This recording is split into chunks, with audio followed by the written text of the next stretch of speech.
Hello বন্ধুরা, welcome to only sports view. তো এই ভিডিওতে কথা বলবো আইএসএল নিয়ে বেশ কিছু আপডেট রয়েছে এবং তার পাশাপাশি আইএসএল নিয়ে কিছু ট্রান্সফার আপডেট রয়েছে, আই লিগ নিয়েও ট্রান্সফার আপডেট রয়েছে এবং এর পাশাপাশি এই মরশুমে প্রথম কলকাতা ডার্বি কবে হতে পারে তো সেই ব্যাপারটা নিয়েও আলোচনা করব। তো ভিডিওটি সবাই শেষ পর্যন্ত দেখতে থাকো আর চ্যানেলে নতুন হয়ে থাকলে চ্যানেলটি সাবস্ক্রাইব করে পাশে থাকা বেল আইকনটি অন করে পাশে থেকো।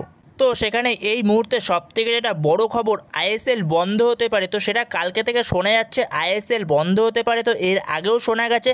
তো যেখানে এফএসডিএল এর নতুন এমআরএতে যদি এআইএফএফ সই না করে তাহলে আইএসএল এই মরশুমে বন্ধ হয়ে যেতে পারে। তো সেরকমই আপডেট বেরিয়ে আসছে, যেখানে এফএসডিএল এর সিনিয়র ব্যক্তি সেও জানিয়েছে প্রত্যেকটা আইএসএল ক্লাবকে এই মরশুমে আইএসএল নাও হতে পারে।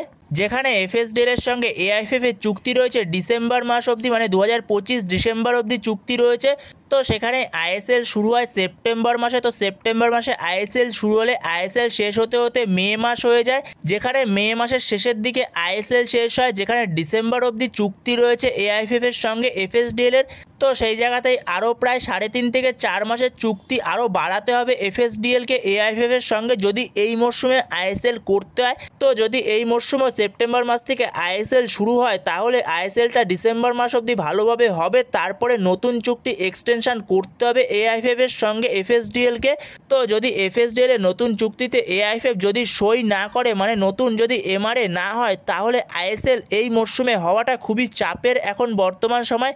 যেখানে ইন্ডিয়ান ফুটবলের প্রতি মরশুমে যে সূচিপত্র বের হয়, মানে কোন লিগ কবে থেকে শুরু হচ্ছে, যে সূচিপত্রটা বের হয়, যেখানে কালকে একটা সূচিপত্র বের হয়েছিল যেখানে ইন্ডিয়ান ফুটবলের সূচিপত্রতে আইএসএল এর নাম ছিল না, মানে ইন্ডিয়ার top tyre league Indian super লিগের নাম ছিল না। কিন্তু পরবর্তী সময় মার্কাস মার্গুলার সে একটা সূচিপত্র পোস্ট করে ইন্ডিয়ান ফুটবলের 2025-26 মরশুমের। তো সেইখানে সূচিপত্রতে ইন্ডিয়ান সুপার লিগের নাম দেখতে পাওয়া যায়, যেখানে দেখা যাচ্ছে ইন্ডিয়ান সুপার লিগ শুরু হবে 14/9/2025 থেকে, মানে 14ই সেপ্টেম্বর থেকে ইন্ডিয়ান সুপার লিগ শুরু হওয়ার কথা এই মরশুমে। আর যেখানে ইন্ডিয়ান সুপার লিগ শেষ হওয়ার কথা 30/4/2026, যেখানে 30শে এপ্রিল ইন্ডিয়ান সুপার লিগের ফাইনাল মানে শেষ হওয়ার কথা। তো সেখানেই দেখা যাক, আশা করছি এই মরশুমেও ইন্ডিয়ান সুপার লিগ হবে, মানে আইএসএল হবে।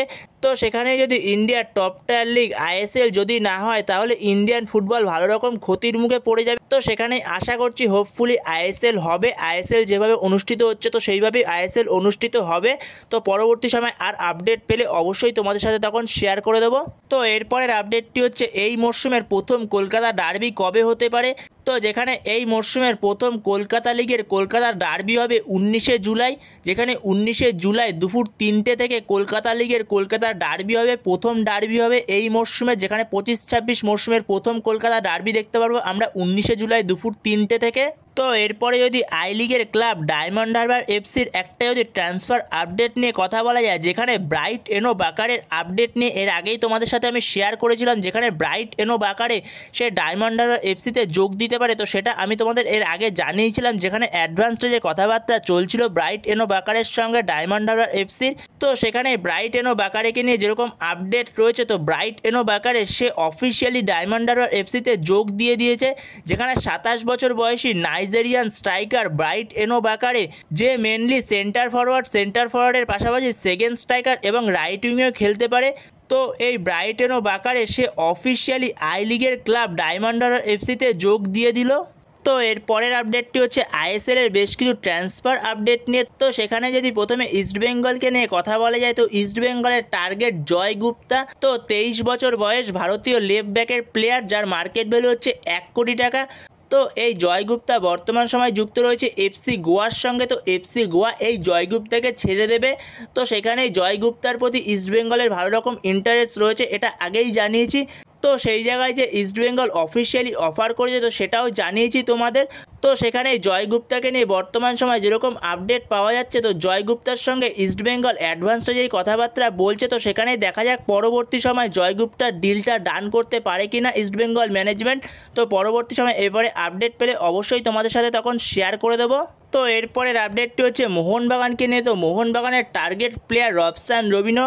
তো এই রবসান রবিনোর সঙ্গে মোহনবাগান অ্যাডভান্স স্টেজেই কথাবার্তা বলছিল, যেরকমটা জানিয়েছিলাম যে রবসান রবিনো শুধুমাত্র সময়ের অপেক্ষা রবসান রবিনোর ডিলটা ডান হওয়ার। তো সেখানে অবশেষে রবসান রবিনোর ডিলটা মোহনবাগানের ডান হয়ে গেছে, যেখানে রবসান রবিনো মোহনবাগানে অফিসিয়ালি সই করে দিয়েছে। শুধুমাত্র অফিসিয়াল অ্যানাউন্সমেন্টটা আসা বাকি রয়েছে মোহনবাগান ম্যানেজমেন্টের থেকে।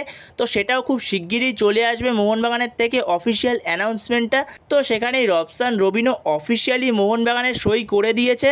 তো বন্ধুরা এই ভিডিওতে এই পর্যন্তই। তো এই ভিডিওতে এই আপডেটগুলো নিয়ে আলোচনা করার ছিল। তো ভিডিওটি ভালো লাগলে অবশ্যই লাইক শেয়ার সাবস্ক্রাইব করতে ভুলো না। তো নেক্সট ভিডিওতে দেখা হচ্ছে, ততক্ষণের জন্য বাই বাই।